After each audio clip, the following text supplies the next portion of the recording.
Welcome back, Defenders. It kind of feels like we're in a holding pattern. I keep researching for these update videos and it kind of feels like the same headlines every day now. Or at least that's the way it's been the last month. This is Ukraine's winning strategy and I don't think Ukraine's going to stop. They're not going to stop until Russia stops this war. Ukraine long-range attacks hammer St. Petersburg's energy infrastructure. These were the drone strikes from 3 nights ago. Ukraine struck 2 oil refineries, one in Bashkortostan, the other is the Kharkiv. This is outside of St. Petersburg. And this is a big deal. This is Russia's second largest oil refinery in the country, and it's now partially offline. This is according to Reuters. Russia's Kharkiv oil refinery halts key unit after Ukrainian drone attack. One of Russia's largest oil refineries in the northwestern town of Kharkiv has halted a key processing unit following a Ukrainian drone attack over the weekend. The unit accounts for almost 40% of the plant's total processing capacity of 400,000 barrels per day. 40% of 400,000 barrels per day, multiply that by $55 per barrel. That is how much Russia is currently losing in operating costs just from this one drone attack. This is huge. Here's the graphic showing the update. If you guys want to follow the account that makes this cool graphic, this is the individual's name. I'm assuming he's Ukrainian. And here is the Kharkiv oil refinery, currently on fire. Now, Ukraine also struck another last night. Ukrainian strike sets Russia's Saratov oil refinery ablaze. They've struck this one before. The only video we have is Russia's air defense systems going off, and you can see parts of the refinery currently on fire. Ukraine, when they attack these refineries, it's not a single drone. It's a drone swarm. 20 or 30 coming in, different times, different directions. Russia does have air defense systems at some of these refineries, but they can't stop this. They can't make this stop. Russia warns oil producers of possible output cuts after Ukrainian drone strikes. This is according to Reuters. Russia's state-owned oil pipeline monopoly Transneft has warned producers they may have to cut output after Ukrainian drone strikes. Russia's oil and gas sector has long been its most important source of state revenue, providing between a third and half of the Russian federal budget. Russia is not reducing oil output because Ukraine is bombing the Arctic Circle. They're reducing oil output because there's physically nowhere for the oil to go.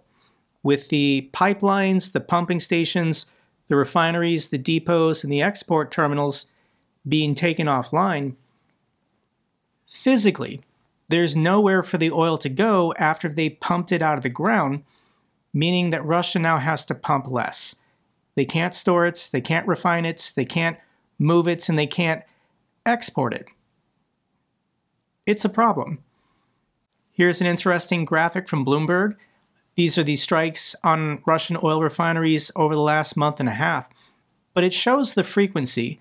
So the yellow ones have only been struck 1 time, the orange twice, red 3, pink 4, purple 5, and blue is 6.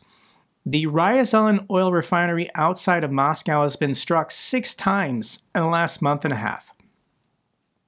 The reason why is they're trying to take this refinery completely offline. This is the refinery that provides gasoline for the capital city of Moscow. The Ukrainians are trying to trigger fuel shortages and gasoline lines in the capital city. Now, Putin is never going to allow that. So I imagine that refined oil products from other refineries are going to be diverted to Moscow. But that then means that some other region of Russia is not going to get their fuel. It was diverted to the capital city. This is what Russians are waking up to. More and more regions, ordinary Russians trying to fill up their cars. And they're seeing gas stations with zeros, meaning that they can't purchase gasoline today. Here's a map showing both the reported fuel unavailability, but also shortages and rationing. So the yellow is where we've seen gas stations not be refilled, but somebody can drive across the city and find a different gas station that still has fuel. The red is where there are gas lines. There aren't any gas stations in town where you can reliably fill up your car. So you can see that in the Sakhalin Islands, Russia's far east, in addition to Crimea, Luhansk, Donetsk, Saratov, Tambov, these are where these pictures and videos are coming out. Now, we have seen gas stations in Moscow and St. Petersburg not have fuel, but we've not seen gasoline lines yet. They're coming. Let's wait another 45 days. Beyond this, this is Ukraine's winning strategy. They're going after pipelines, pumping stations, export terminals, refineries, and the railroad network. 2 trains derail in northwestern Leningrad region. A person did die. I don't know how Ukraine is doing this. I don't think this was a drone attack, so potentially these are partisans on the ground in Russia, sabotaging the tracks. But let me share a little bit of this derailment that happened in Leningrad.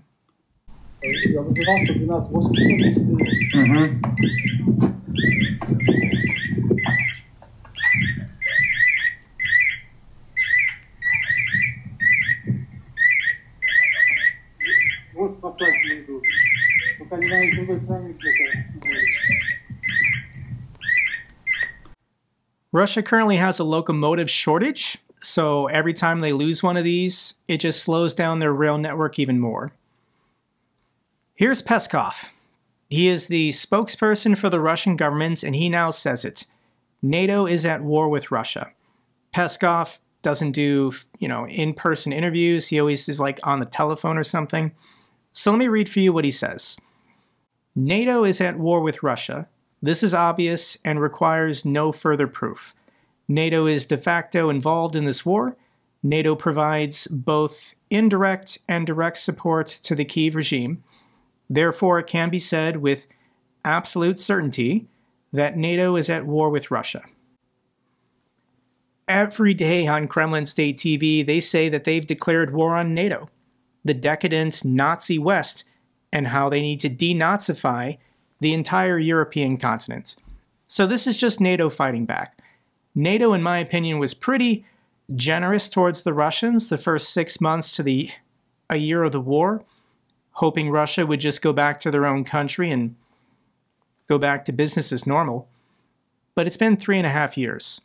The Russians want their empire back, and they want to reabsorb 14 independent and sovereign countries. And yes, NATO is going to defend their members. Here is one of the newest members of NATO, Finland. This is the President Stubb saying that power politics in the world is back. Spheres of influence or interest are back. Power politics is back. Spheres of interest is back. Russian imperialism is not gone. So start adjusting. And of course, it wasn't a very kosher thing to say at the time. But I'm not happy that I was right. But that's what happened.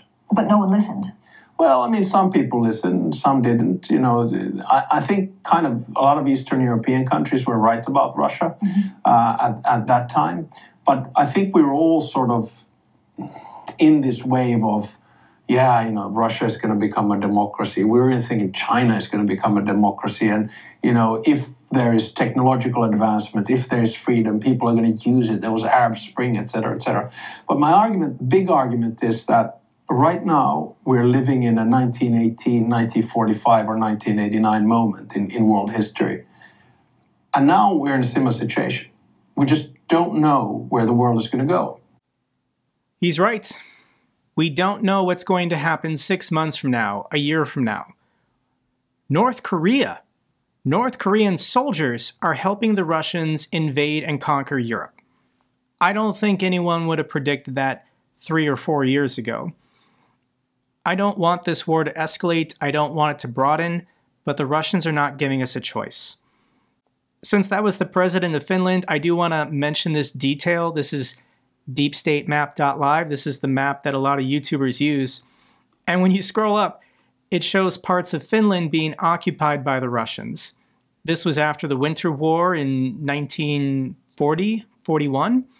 And this territory was ceded by Finland to Russia to Stalin.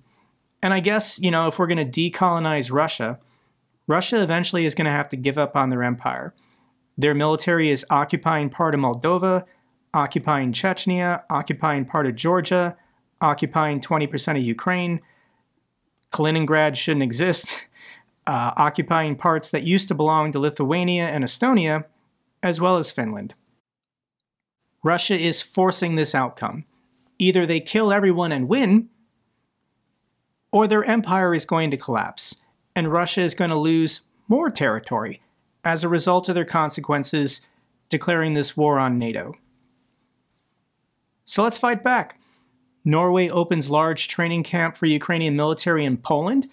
Thank you to Poland, thank you to Norway. This is a good move. Denmark announced they will bypass more than 20 laws and regulations to allow the Ukrainian company Firepoint to start building solid rocket fuel in a plant on their territory. This is a big deal because the Russians are threatening if you allow defense production for the Ukrainian military on your territory, then your territory is a fair target for our military. That's what the Russians say. We'll see what they actually do, but thank you, Denmark. I appreciate it. And there's a lot that Ukraine can do now to help NATO. Ukraine offers allies to learn how to fight modern skies as hundreds of Russian drones destroyed nightly. Ukraine's military is now the world leader in drone technology and drone warfare, both offensive and defensive. NATO understands this, which is why more and more NATO advisors are being sent to Ukraine to learn how to fight the wars of the future. This is an interesting clip showing the deputy head of the presidential office. He's in a drone shop in Ukraine, and he's being asked about these new interceptor drones capable of shooting down Russian jet-powered Shaheeds. A question for you about Ukrainian FPVs, which are still being used to catch Russian Shaheeds. How effective are they? Different models perform differently. This is influenced by many factors, starting with the model, ending with the crew, weather conditions, other conditions, and so on and so on. We are trying to build an optimal system at various levels and heights in order to ultimately deal effectively with all the massive threats from the Russian Federation. Russia is also modifying its drones. They are already flying on jet engines. What kind of protection do we have for the FPV developments as well? We also have interceptor drones that are capable of fighting the Shahed drones with jet engines. The enemy is advancing, and we are not standing still. We have no other choice.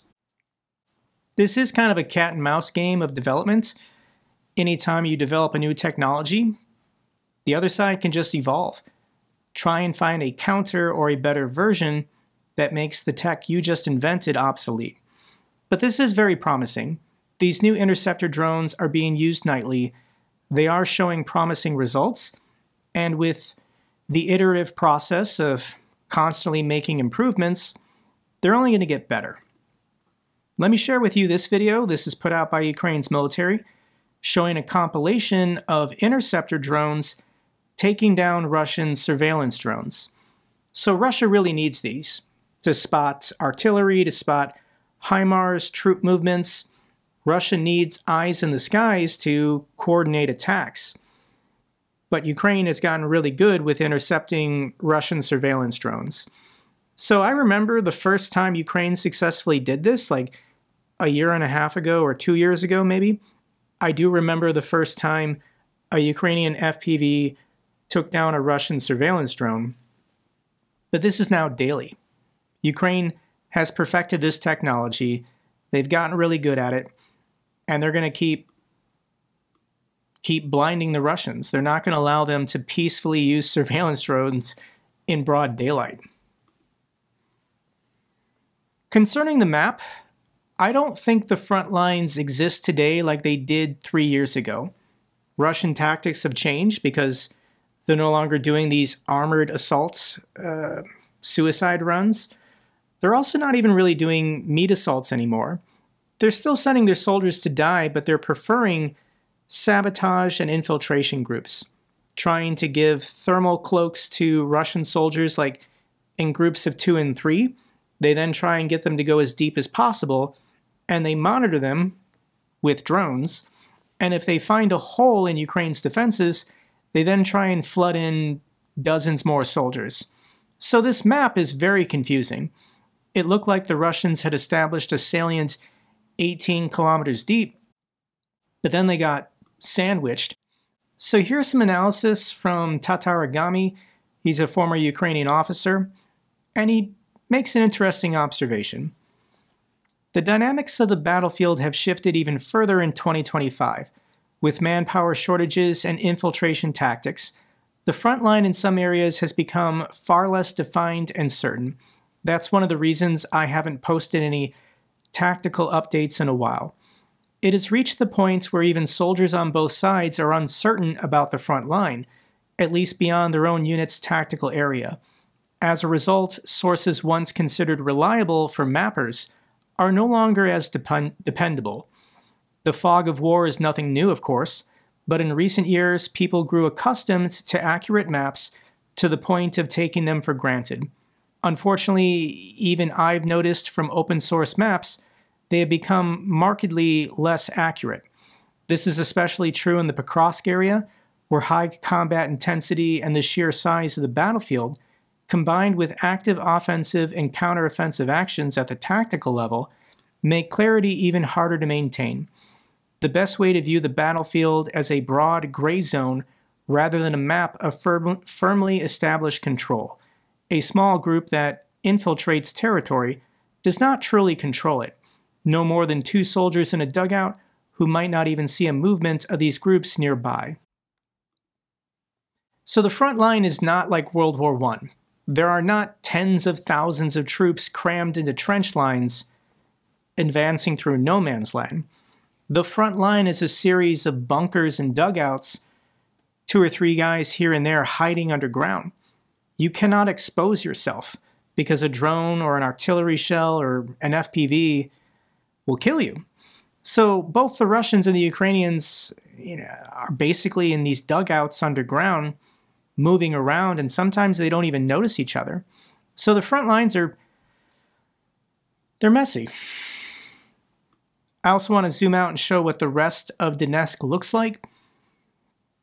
Putin is saying, the reports are that Putin said to Trump he would take the rest of Donetsk by the end of the year.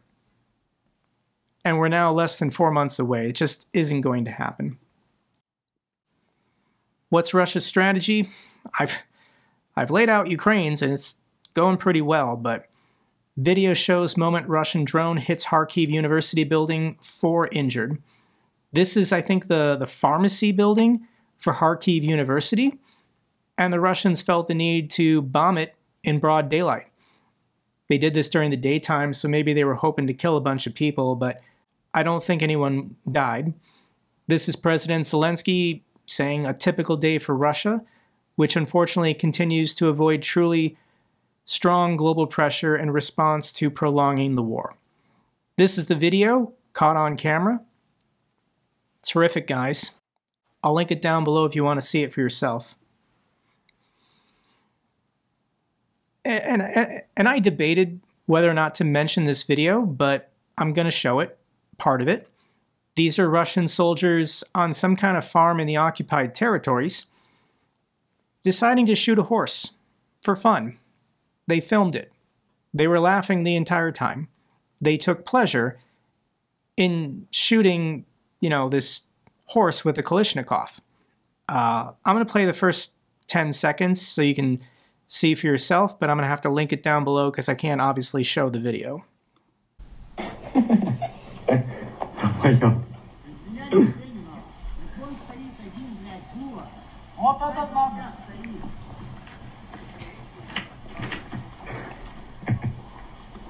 The horse can sense something is wrong with this guy, so he's trying to get away.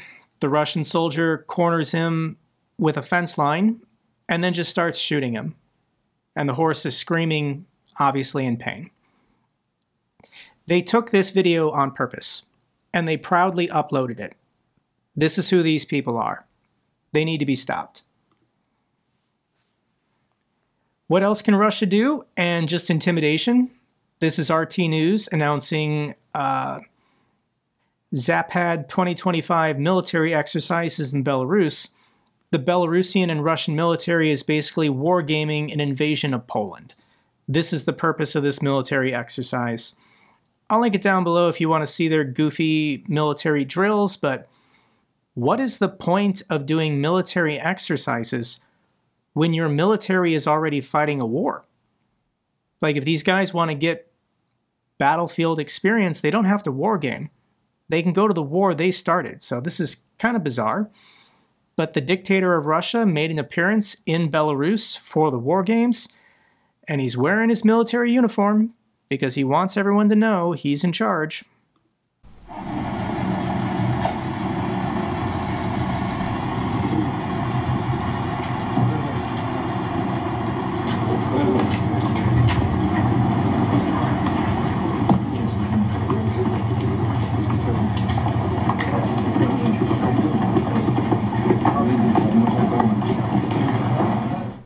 That looks like the body double to me, I don't know. Here's another video of Putin trying to look like a badass picking up a gun.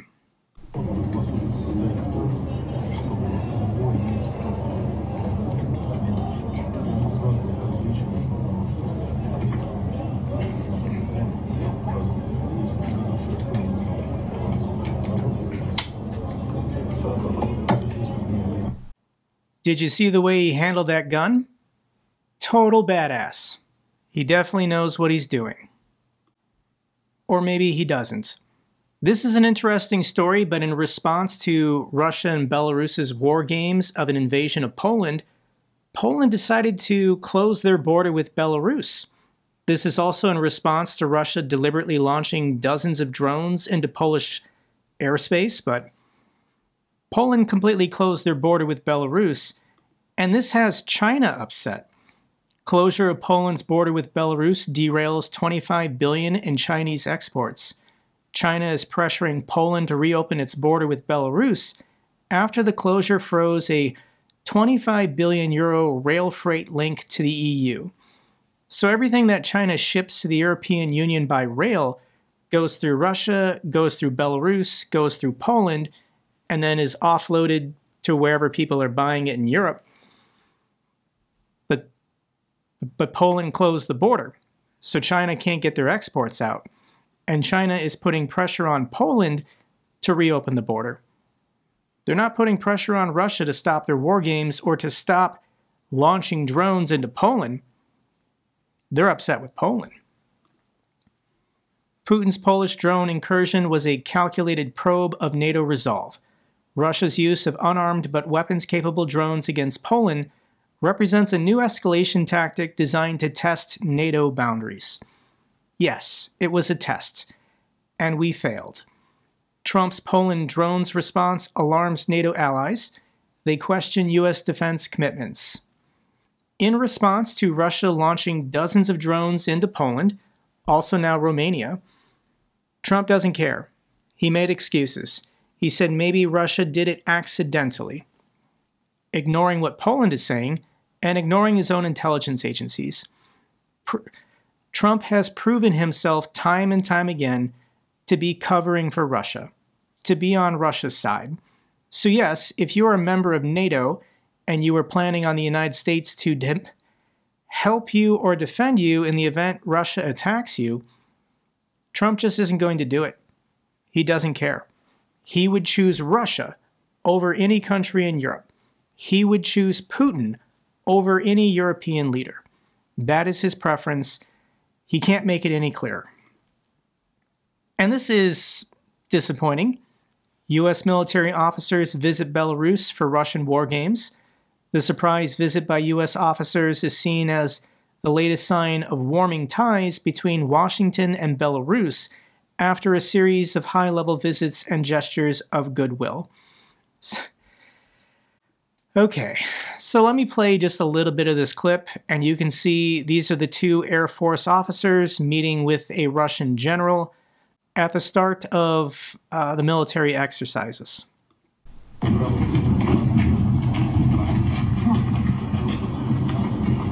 Спасибо за приглашение. очень рад, что вы отозвались на наше приглашение.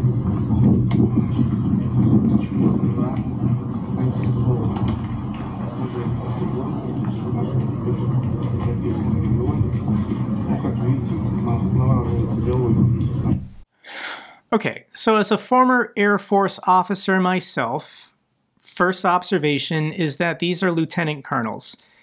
So the United States military didn't send a general, they didn't send a colonel, they sent an 05. So these are not high-ranking military members. Additionally, this is what is supposed to happen when militaries do large military exercises. They're supposed to invite international observers so that there's nothing nefarious going on. But Russia and Belarus never would have done this if Kamala Harris or Joe Biden were president. They're only allowing these American military observers in because they like Trump and they want America to be on their side.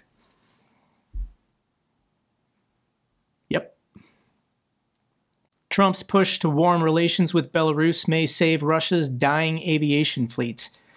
Trump decided to lift sanctions on Belavia. This is Belarus's national airline. And this is going to be a backdoor now for Russia to evade sanctions. Aeroflot and Russia's other airlines can now purchase spare parts or maintenance or whatever from Boeing for their stolen aircraft. So I want to remind everyone that Russia stole all these planes back in February of 2022. But this opens the way for Russian aviation to easily obtain spare parts, both for civilian and military aircraft. Russia can now use Belarus to purchase spare parts for their own military planes. This is what Donald Trump has just allowed by lifting these sanctions. It's pretty horrible. In conclusion, I want to remind everyone, the Alaska summit was a month ago. This was, August 15th? And in the last month, Putin has refused to meet with Zelensky. He destroyed an American factory in Ukraine. He bombed the EU delegation building in Kyiv. He attacked Ukraine's cabinet of ministers building, blowing up the prime minister's office. And he's launched drones into Poland and Romania. What exactly did Trump get for this summit in Alaska? And he just got to meet his hero. He just got to meet his favorite person in the entire world. He loves this man. As an American to my non-American friends, I'm sorry. I really did everything I could to stop this man from being elected. You can go back and watch my videos from last fall. I tried to stop this, but this is now the situation the entire world is in for the next couple years. So we have to find a way, without Donald Trump's help, to defeat Russia. Final video I want to share with you once again is from Yaroslava. She has her Letters from Ukraine series if you want to support her on Patreon. And this is the Konstruktova Square in Kyiv. This is where the Ferris wheel is, and it looks nice. I just want to share with you guys what an ordinary day in a common location looks like in a country at war.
That's all for this update video. Glory to Ukraine, glory to the heroes. If you found this video informative, give me a thumbs up. Best way to support the channel. Comments and questions, let me know down below. I love hearing from you guys.